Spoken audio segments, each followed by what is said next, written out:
रामदास के निधन को 4 दिन ही हुए थे। 12 दिन का शोक चल रहा था। अचानक एक गाड़ी उनके घर के सामने आकर रुकी। उसमें से एक व्यक्ति निकला और शोक में बैठे लोगों के बीच जाकर बोला, रामदास के वारिस कौन कौन है? बैठक में 30-35 लोग बैठे थे। वे सभी अचानक इस तरह का प्रश्न करने वाले शख्स का मुंह ताकने लगे।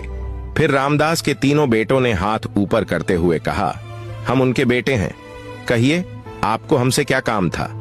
वह व्यक्ति रामदास के तीनों बेटों को गौर से देखता हुआ बोला, आज से 20 साल पहले तक रामदास मेरे शहर में नौकरी किया करते थे। उस समय उन्होंने मेरे से कुछ पैसे उधार लिए थे।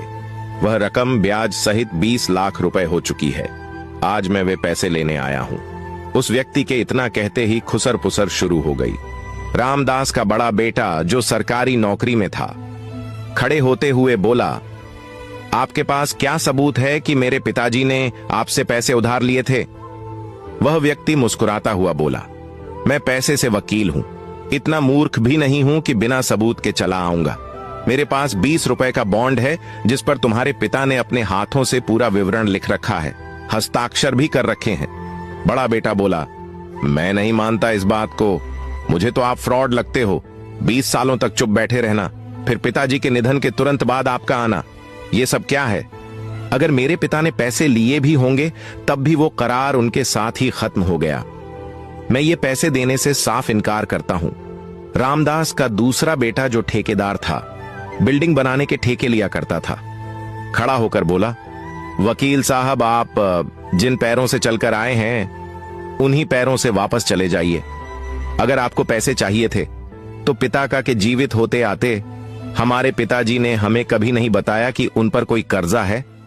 वकील बोला, पहले इसलिए नहीं आया क्योंकि वसूलने का करार आज के दिन का था। रही बात वापस जाने की, तो मैं आपको बता दूं कि मैं यहां लड़ाई करने नहीं आया हूं, यहां से चुपचाप चला जाऊंगा। अगर आप अपने पिता का कर्जा देने से इनकार करते हो तो मैं कोर्ट का दरवाजा खटखटाऊंगा, मगर मेरे रामदास जी के साथ दोस्ताना संबंध थे। मैं नहीं चाहता उनकी मृत्यु के बाद उनकी इज्जत उछाली जाए, इसलिए मैं आप लोगों को कुछ रियायत दे दूंगा, मगर तुम लोग कर्जा देने के लिए हां तो कहो। तीनों बेटे चुपचाप बैठे रहे, किसी ने भी कर्जा चुकाने की हिम्मत नहीं दिखाई।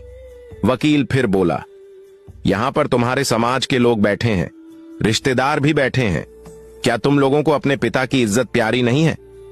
अचानक रामदास का छोटा बेटा गिरधर खड़ा होकर बोला, आप सबूत दिखाइए, मैं पापा का कर्जा चुकाऊंगा।